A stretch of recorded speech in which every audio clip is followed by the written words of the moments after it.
दो और दो चार होते हैं। क्यों चार होते हैं? इसके पीछे एक कॉन्सेप्ट है। ऐसे ही इंग्लिश ग्रामर भी कंसेप्चुअल है।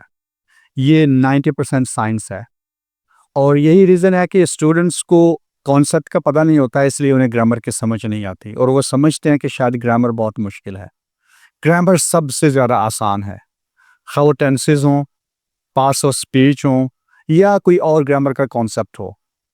जैसे इंग्लिश बोलना आसान है, इसी तरह इंग्लिश ग्रामर भी बहुत आसान है। लेकिन कॉन्सेप्ट ना होने की वजह से, यानी हर रूल है, रूल के पीछे कॉन्सेप्ट होता है।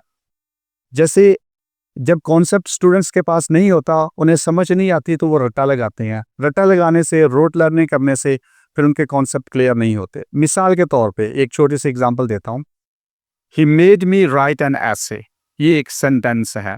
He made me right an essay, ये ग्रामेटिकली सेंटेंस बिल्कुल करेक्ट है, लेकिन ग्रामर कभी भी इस बात को इंडोर्स नहीं करती कि एक सेंटेंस में दो वर्ब आ जाएं। जैसे ये देखिए, ये सब्जेक्ट है, ये वर्ब है, ये ऑब्जेक्ट है, फिर वर्ब आ गया, फिर आगे उसका ऑब्जेक्ट आ गया।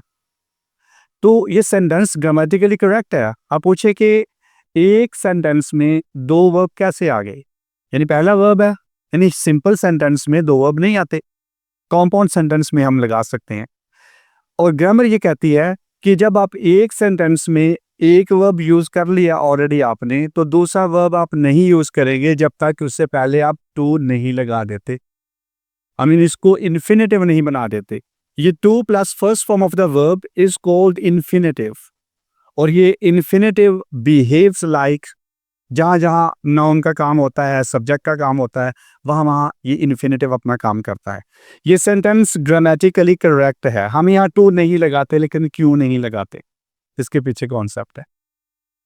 अच्छा, टीचर्स बताएंगे आपको कि हमने मेड, ये पॉजिटिव वर्ब लगा दिया, पॉजिटिव वर्ब के बाद बेर इन्फिनेटिव आती है, वर्ब की फॉर्म, ये क्यों आती है, फिर यहाँ कॉन्सेप्ट है। तो ये वो कॉन्सेप्ट है जो कि स्टूडेंट्स को सिखाए जाते हैं। एनिक्स इंग्लिश क्लब में स्टूडेंट्स को कॉन्सेप्ट सिखाए जाते हैं, concept based learning. If you want to do concept based learning, then Annex English Club is a place for you. We are waiting for you because we are catering the needs of the students. आप IELTS करना चाहते हैं, आप PTE करना चाहते हैं, language का कोई भी कोर्स करना चाहते हैं, या इंग्लिश ग्रामर सीखना चाहते हैं, बेसिक या एडवांस लेवल, तो आप ज़रूर आएँ, एक डेमो क्लास लें, you will see the difference.